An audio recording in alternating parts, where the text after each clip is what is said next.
আজকে আমাদের সেই কর্মসূচির তৃতীয় দিন।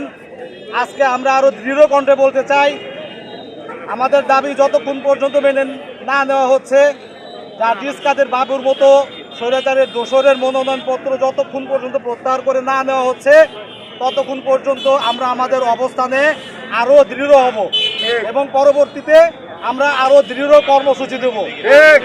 তাই আমরা 10 দলীয় প্রধানদের কাছে উদাত্ত আহ্বান জানাই যে আপনাদের সিদ্ধান্ত পরিবর্তন করুন।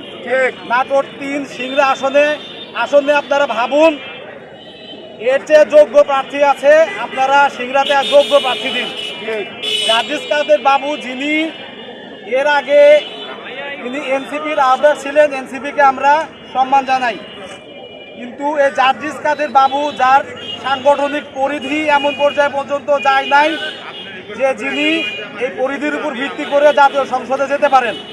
তিনি শুধুমাত্র এর আগে যেমন এনসিপির আন্দোলনকে 24-এর আন্দোলনকে পুঁজি করে এই জার্জিস কাদের বাবুর নামক এই দোসরের জন্ম, ঠিক এই সময়ে এই নির্বাচনকালীনের সময়ে জোটের জনপ্রিয়তাকে ব্যবহার করে, এনসিপির জনপ্রিয়তাকে ব্যবহার করে এই জার্জিস কাদের বাবু তিনি সংসদে যাওয়ার পায়তারা করতেছেন, যেটা আমরা এই শহীদের রক্তের উপর দাঁড়িয়ে, এই শহীদের সিংড়ায় দাঁড়িয়ে যেটা আমরা কখনোই হতে দিতে পারি না।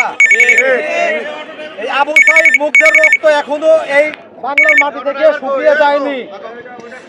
ওসমান শরীফ হাদির প্রেরণা আজও লাখো কোটি তরুণের অনুপ্রেরণা।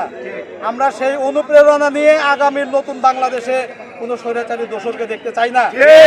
তাই আমরা উদাত্ত কণ্ঠে, আমরা দৃঢ় কণ্ঠে জানাতে চাই, আমাদের এই আজকের বিক্ষোভ কর্মসূচি ততক্ষণ পর্যন্ত চলবে যতক্ষণ পর্যন্ত জার্জিস কাদের বাবুর মনোনয়নপত্র প্রত্যাহার করে না নেওয়া হচ্ছে।